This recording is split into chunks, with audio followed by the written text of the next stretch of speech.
역술가가 손재주 좋은 평범한 여자를 며느리로 들이라고 한 거야. 이제 필요 없으니까 이혼해. 어머니가 어떻게 저한테 그러세요? 박선영은 은채를 도구로 봤습니다. 결혼식 끝나고 사흘 만에 작업실 감금이었어요. 밤샘 작업으로 만든 한복들이 SNS를 폭발시켰죠. 사흘 만에 완판, 매출 100억 돌파했습니다.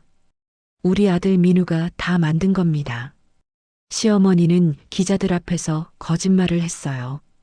2년 동안 은채 이름은 단 한 번도 안 나왔습니다. 그리고 회사가 살아나자 재벌 딸과 재혼시켜야겠어. 은채는 버려. 이용당한 며느리는 통쾌한 복수를 성공할 수 있을까요?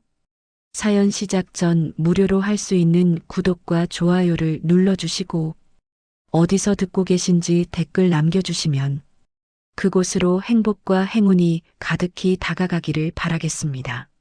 서울 청담동 한복 브랜드 청담한복 본사 회의실이었어요. 박선영 대표는 58살의 나이에도 카리스마가 넘쳤습니다. 그녀 앞에 놓인 실적 보고서는 참담했어요. 매출이 작년 대비 60%나 떨어졌습니다. 재무이사의 목소리가 떨렸어요. 중국산 저가 한복이 시장을 완전히 잠식했고요. 롯데백화점을 포함해 세 곳에서 입점 취소 통보를 받았습니다. 박선영의 표정은 차갑게 굳어갔습니다. 구조조정안을 내일까지 제출하세요. 그녀의 한마디에 회의실이 얼어붙었어요. 30년 전 가난한 시절이 떠올랐습니다. 그때도 지금처럼 벼랑 끝이었죠.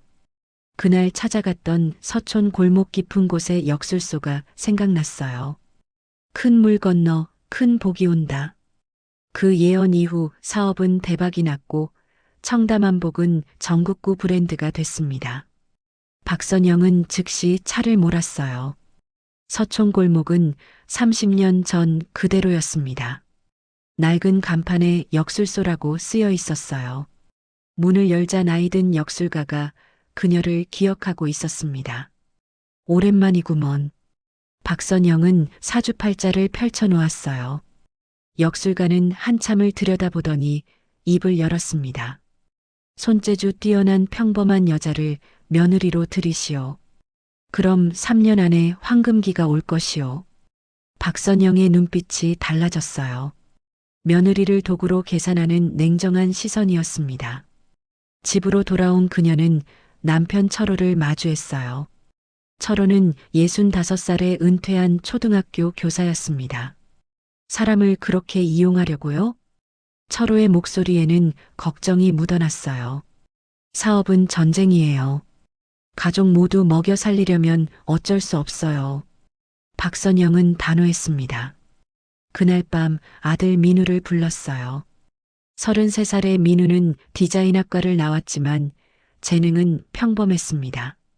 결혼 준비해. 박선영의 말에 민우는 고개를 끄덕일 수밖에 없었어요. 다음 날부터 며느리 후보 물색이 시작됐습니다. 박선영은 직원을 시켜 전통시장과 한복 관련 업체를 샅샅이 뒤졌어요.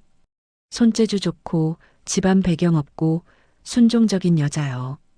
그녀가 원하는 조건은 명확했습니다. 일주일 후 동대문 전통시장 한복 자수방에서 연락이 왔어요. 대표님, 딱 맞는 사람을 찾았습니다. 박선영의 입꼬리가 올라갔습니다. 모든 계획이 시작되는 순간이었어요.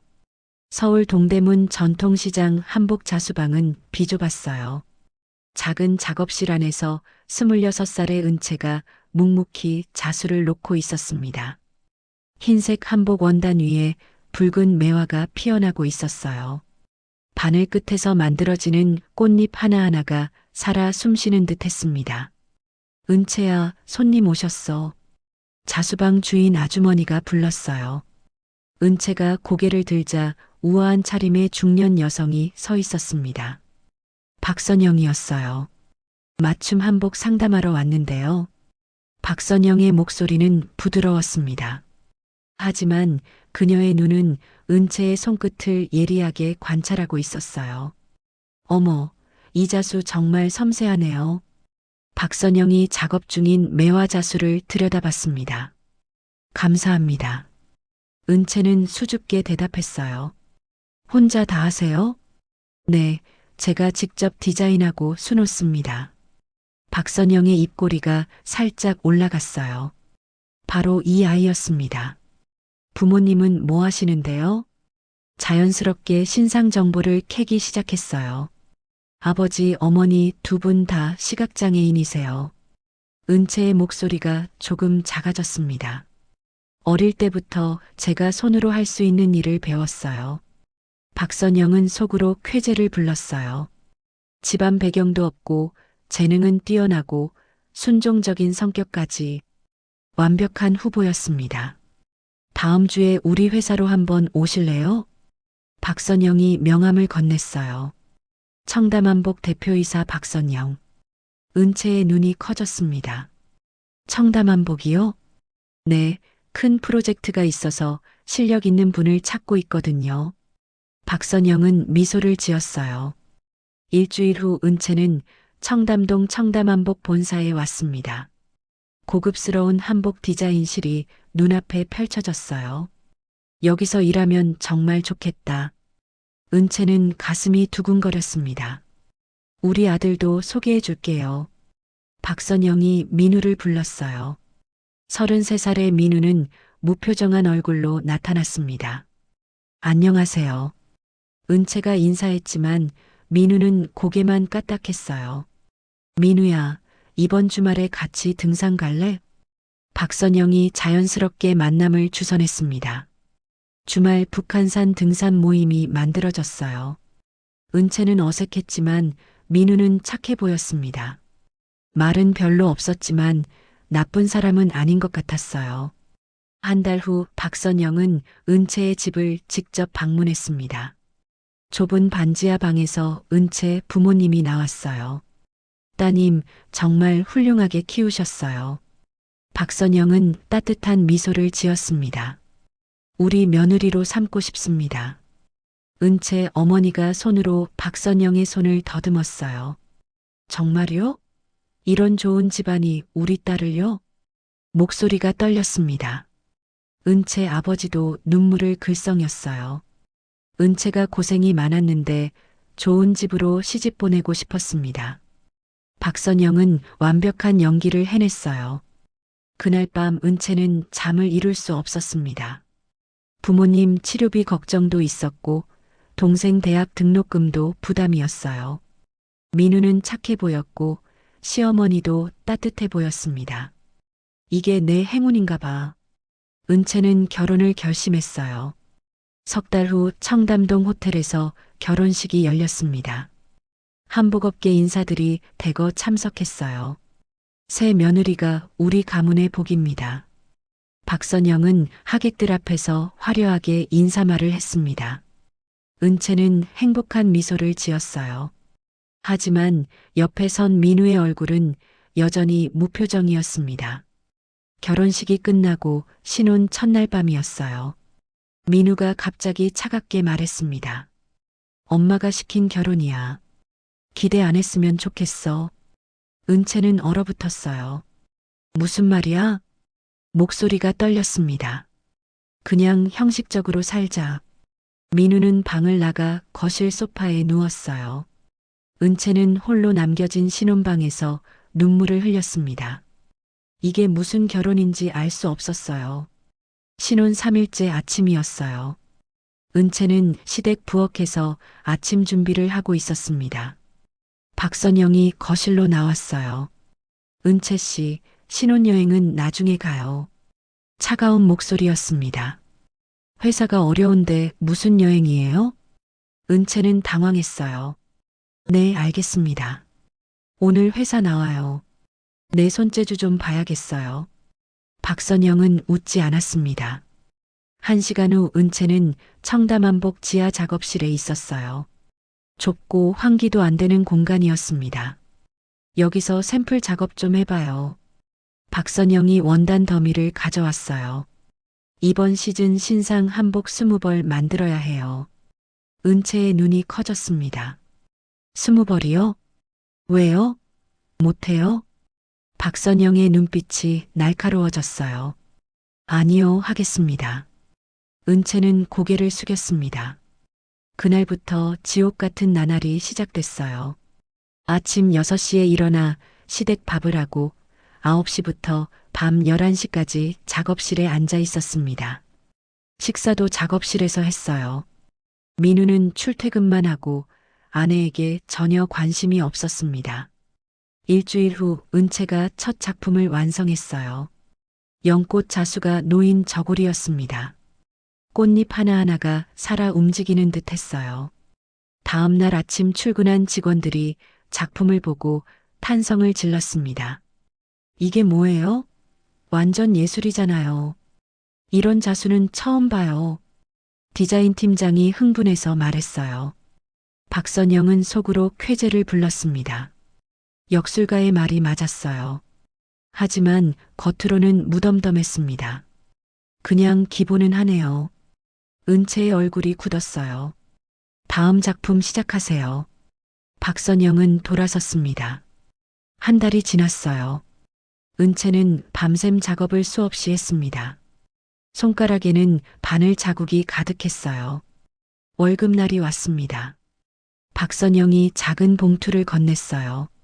수고했어요. 은채가 봉투를 열어보니 30만 원이 들어 있었습니다.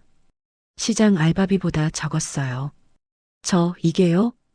은채의 목소리가 떨렸습니다. 며느리가 무슨 월급을 받아요? 용돈이에요. 박선영은 차갑게 말했어요. 제 노동의 대가는요? 내가 이 집에서 먹고 자는 게 얼마인데요? 박선영의 목소리가 높아졌습니다. 감사할 줄 알아야지. 은채는 할 말을 잃었어요. 저녁 시간이었습니다. 시아버지 철호가 작업실에 들어왔어요. 은채야, 간식 좀 가져왔다. 따뜻한 목소리였습니다. 감사합니다, 아버님. 은채의 눈에 눈물이 맺혔어요. 힘들지? 철호가 조용히 물었습니다. 괜찮아요. 은채는 웃으려 애썼어요. 미안하다. 내가 무능해서. 철호는 한숨을 쉬었습니다. 다음 날 박선영은 한복업계 기자들을 불렀어요. 은채가 만든 한복을 전시했습니다. 이 놀라운 디자인은 누가 하신 건가요? 기자가 물었어요. 우리 아들 민우가 파리에서 배운 기법이죠. 박선영은 환하게 웃었습니다. 민우의 사진이 크게 찍혔어요. 천재 디자이너 박민우. 신문 헤드라인이었습니다. 은채는 사진 한 장 없었어요. 이름조차 나오지 않았습니다. 그날 밤 은채는 뉴스를 봤어요. 민우가 인터뷰하는 모습이 나왔습니다. 제 손끝에서 탄생한 작품이죠. 민우는 카메라를 향해 웃었어요. 은채는 남편 방으로 갔습니다. 당신이 한 게 뭐가 있어요? 목소리가 떨렸어요. 엄마가 시킨 거야. 나도 어쩔 수 없어. 민우는 눈을 마주치지 않았습니다. 그럼 나는 뭐예요? 사람도 아니에요? 은채가 소리쳤어요. 민우는 대답 없이 방을 나갔습니다. 은채는 바닥에 주저앉았어요. 결혼 2달 만에 깨달았습니다. 자신은 며느리가 아니라 도구였어요. 결혼 3개월째였어요. 청담한복 홈페이지에 새 한복이 올라왔습니다. 은채가 염색하고 자수 놓은 사계절 꽃담 시리즈였어요. 봄에는 벚꽃, 여름에는 연꽃, 가을에는 단풍, 겨울에는 동백이 수놓아져 있었습니다. 인스타그램 한복 인플루언서가 제일 먼저 발견했어요. 이게 뭐예요? 완전 예술이잖아요. 댓글이 폭발적으로 달리기 시작했습니다. 청담한복 미쳤다. 이건 꼭 사야 해. 신의 손이 따로 없네요. 해시태그가 실시간 검색어에 올랐어요. 사흘 만에 완판 사태가 벌어졌습니다. 청담한복 홈페이지 서버가 다운될 정도였어요. 박선영은 감격의 눈물을 흘렸습니다. 우리가 살았다. 진짜 감정이었어요.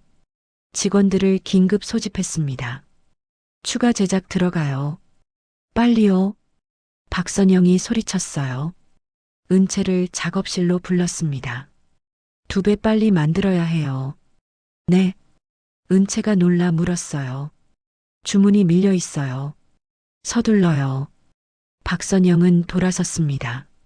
그날부터 은채는 하루 4시간만 잤어요. 손가락이 퉁퉁 부었습니다.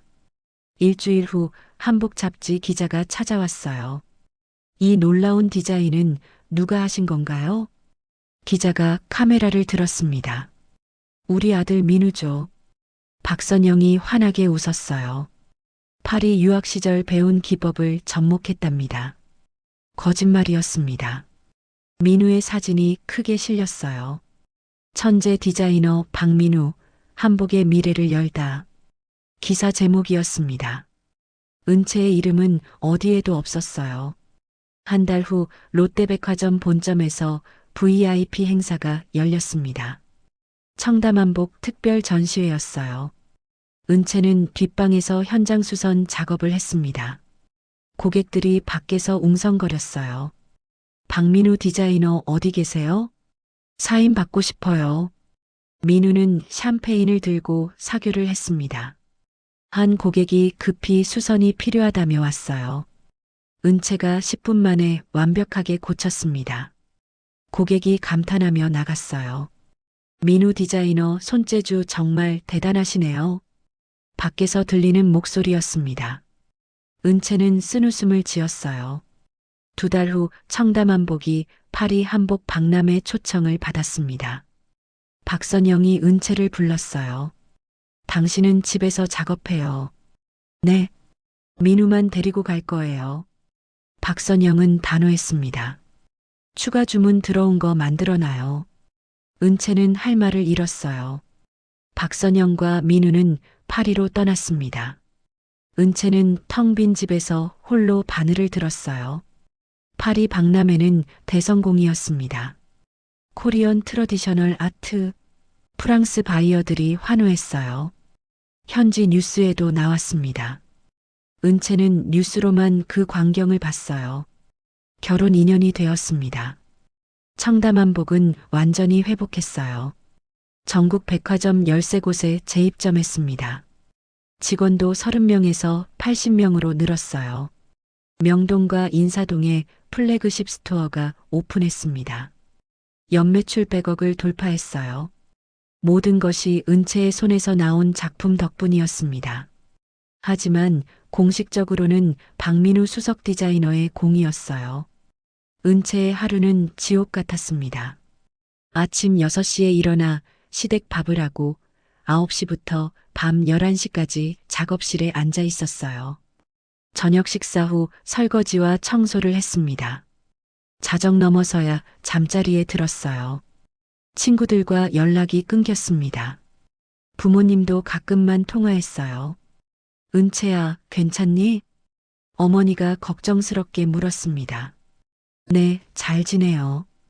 은채는 거짓말을 했어요. 시아버지 철호만 가끔 위로했습니다. 미안하다. 힘내라. 작업실에 간식을 갖다 주며 말했어요. 어느 날 밤 은채는 거울을 봤습니다.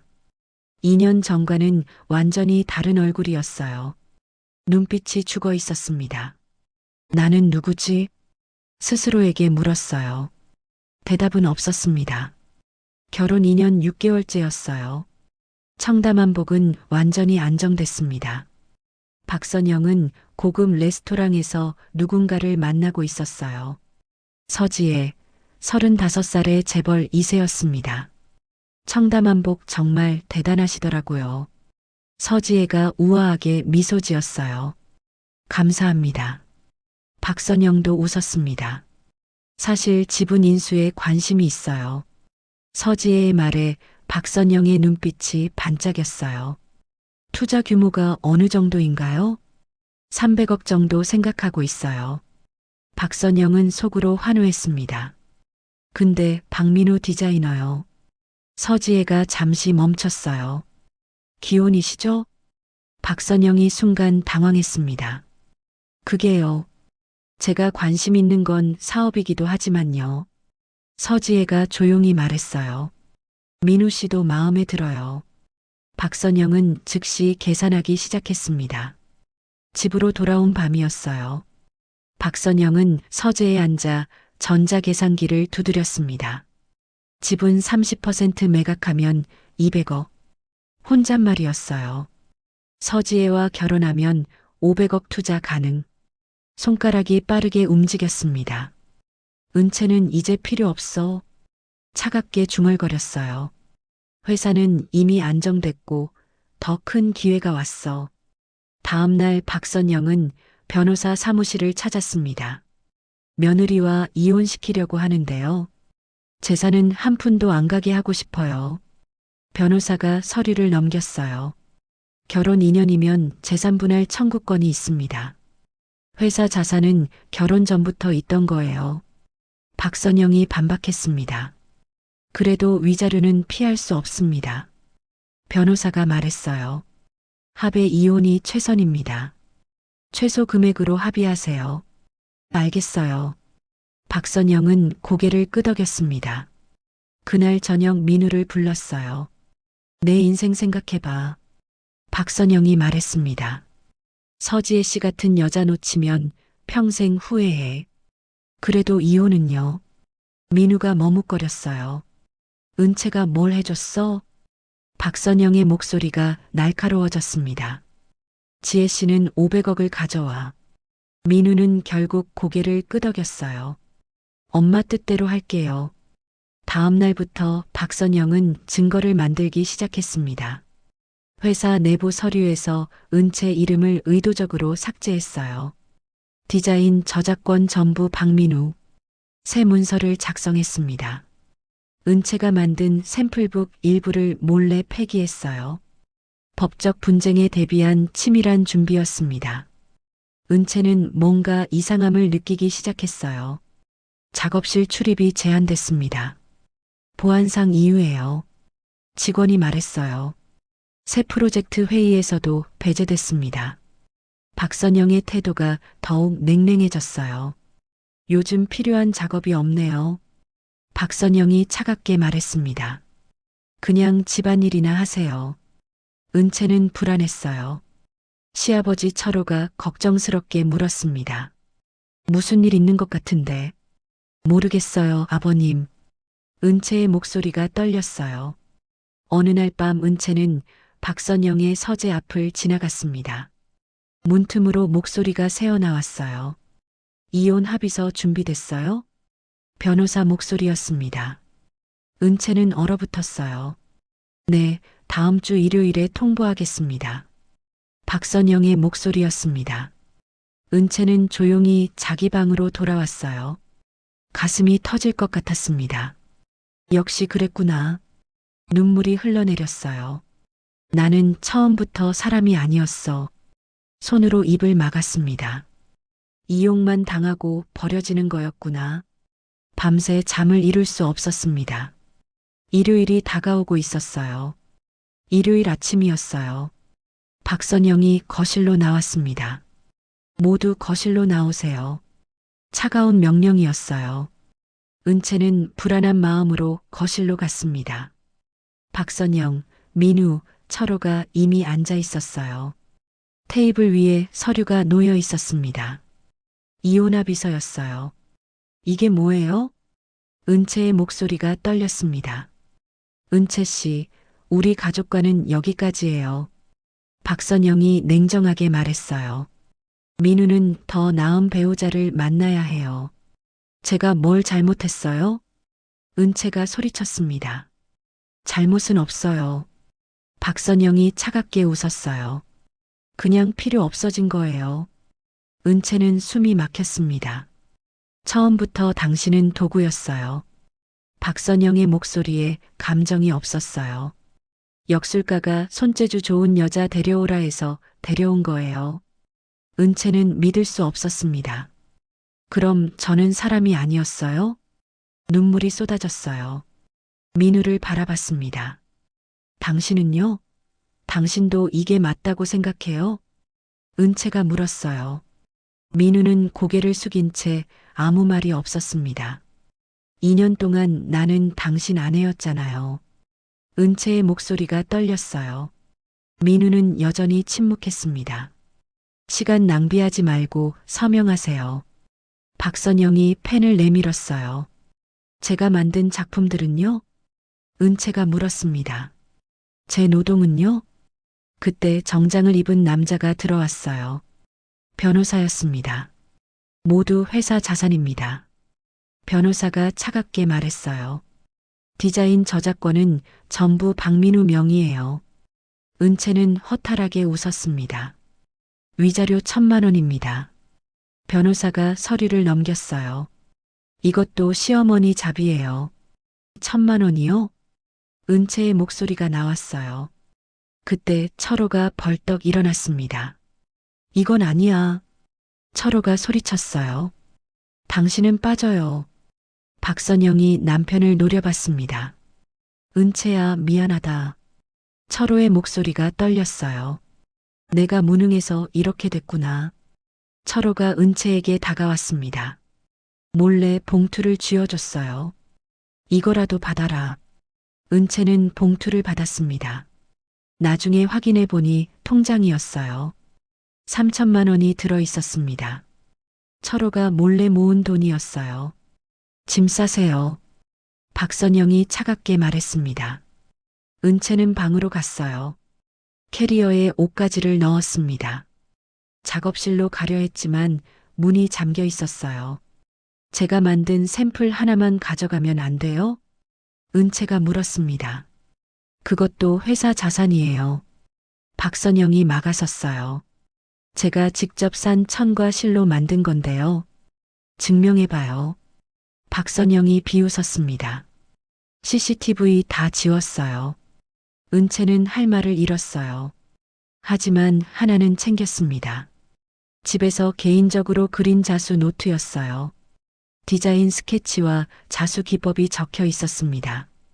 염색 비율 메모도 있었어요. 이건 내 거야. 가방에 몰래 넣었습니다. 1시간 후 은채는 현관문 앞에 섰어요. 캐리어를 끌고 있었습니다. 힘들게 하지 말고 조용히 사라져요. 박선영이 마지막으로 말했어요. 은채가 돌아봤습니다. 언젠가 후회하실 거예요. 후회? 박선영이 비웃었습니다. 내가 왜? 은채는 더 이상 말하지 않았어요. 돌아보지 않고 집을 나섰습니다. 봄비가 내리고 있었어요. 은채는 빗속을 걸었습니다. 캐리어 바퀴 소리만 들렸어요. 이제 어디로 가지? 하늘을 올려다봤습니다. 눈물인지 빗물인지 알 수 없었어요. 전라남도 청송도에 도착한 건 사흘 후였어요. 은채는 인터넷으로 찾은 폐교 건물 앞에 섰습니다. 바다가 보이는 언덕 위였어요. 시아버지가 준 3,000만 원과 위자료 1,000만 원이 전부였습니다. 여기서 다시 시작하자. 은채는 작게 중얼거렸어요. 계약을 끝내고 열쇠를 받았습니다. 낡은 분교 건물은 텅 비어 있었어요. 창문은 깨지고 바닥은 먼지투성이었습니다. 은채는 페인트와 청소 도구를 샀어요. 혼자서 벽을 칠하기 시작했습니다. 아가씨 혼자서 뭐하노? 마을 어르신이 지나가다 물었어요. 자수 공방 열려고요. 은채가 대답했습니다. 자수? 요즘 누가 그런 거 배우노? 어르신은 고개를 저으며 가셨어요. 은채는 개의치 않았습니다. 일주일 동안 밤낮으로 청소하고 수리했어요. 작은 작업 공간이 만들어졌습니다. 바다가 보이는 창가에 작업대를 놓았어요. 이제 작품을 만들어야지. 은채는 자수 노트를 펼쳤습니다. 밤새 바늘을 들었어요.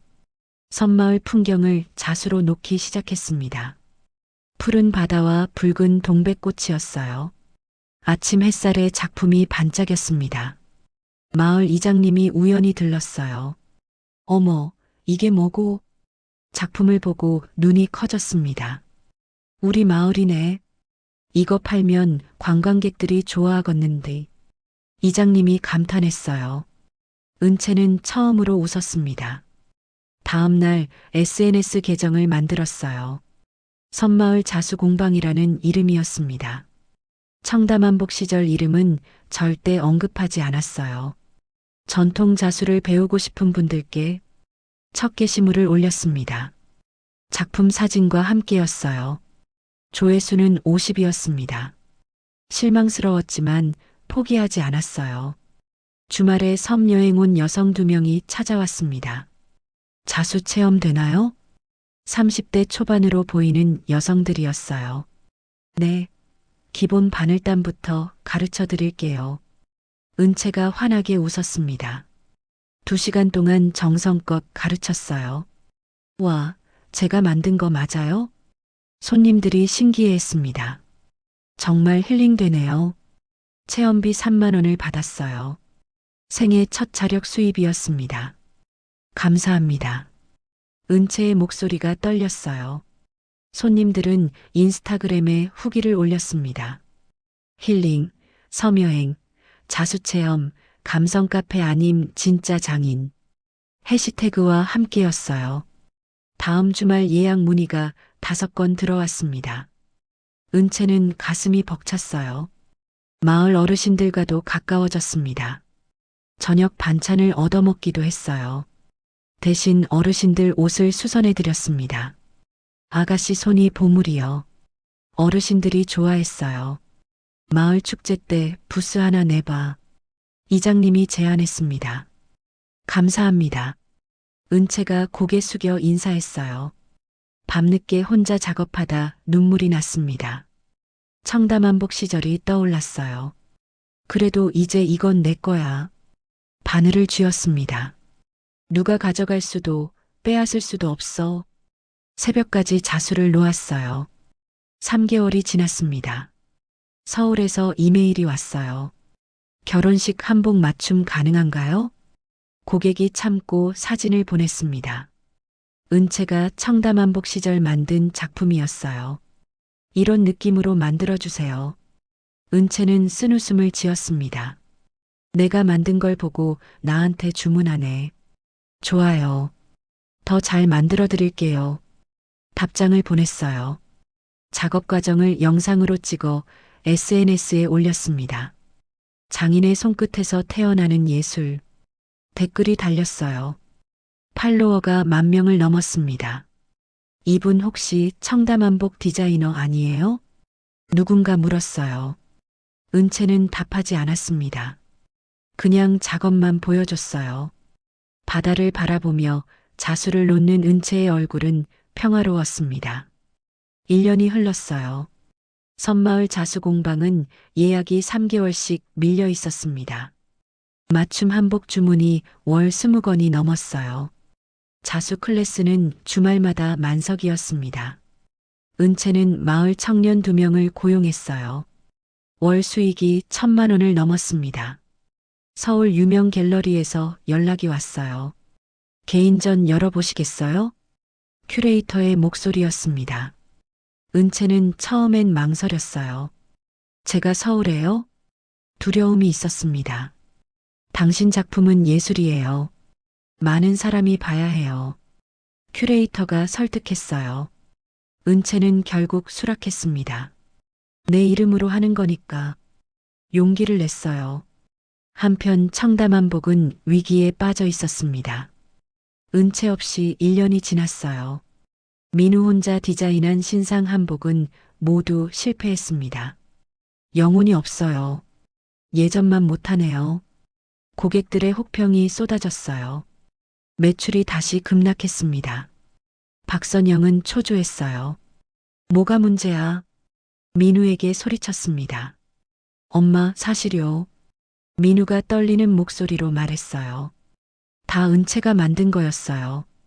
박선영은 얼어붙었습니다. 서지혜와의 결혼도 파탄 났어요.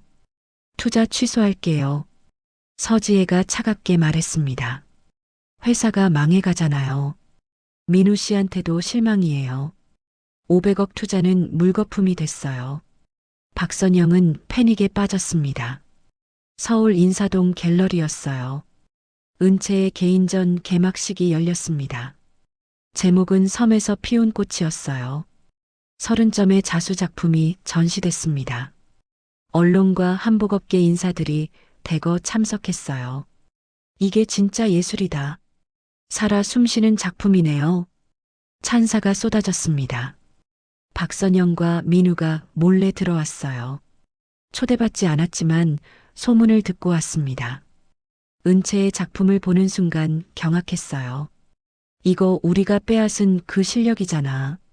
박선영이 중얼거렸습니다. 엄마, 우리가 큰 실수했어요. 민우의 목소리가 떨렸어요. 기자가 은채에게 다가왔습니다. 작가님, 청담한복과 관계 있으신가요? 주변 사람들이 웅성거렸어요. 스타일이 비슷한데요? 은채는 잠시 침묵했습니다. 박선영이 긴장한 눈빛으로 바라봤어요. 네, 예전에 청담한복에 있었어요. 은채가 담담하게 말했습니다. 2년 동안 뒷방에서 작업했죠. 현장이 조용해졌어요. 박민우 디자이너 이름으로 나간 작품들이요. 은채의 목소리는 흔들림이 없었습니다. 제가 만들었어요. 현장이 술렁였어요. 카메라 플래시가 터졌습니다. 박선영이 앞으로 나섰어요. 오해예요. 우리 며느리였는데요. 목소리가 떨렸습니다. 며느리 노동을 착취한 거 아닌가요?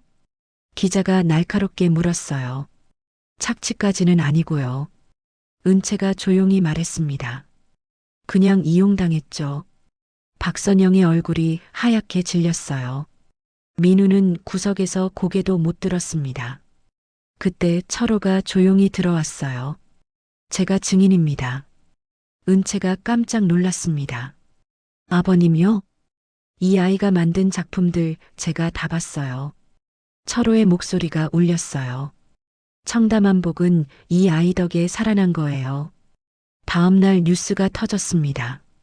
청담한복 디자인 도용 논란, 며느리 착취 의혹, 업계 충격. 톱 기사였어요. 청담한복 주문 취소가 폭주했습니다. 백화점들이 입점을 재검토했어요. 한 달 후 청담한복은 폐업 수순을 밟았습니다. 박선영은 빚더미에 앉았어요. 민우는 해외로 떠났습니다. 은채의 갤러리 전시는 대성공이었어요. 전 작품이 완판됐습니다. 해외 패션 위크 초청이 왔어요. 섬마을 공방은 문화재청 지원을 받아 확장됐습니다. 전통자 수명인 인증서를 받았어요. 어느 봄날 오후였습니다. 은채는 공방 앞 벤치에 앉아 있었어요. 바다를 바라보며 자수를 놓고 있었습니다. 제자 5명이 함께 웃으며 작업했어요. 마을 아이들이 뛰어왔습니다.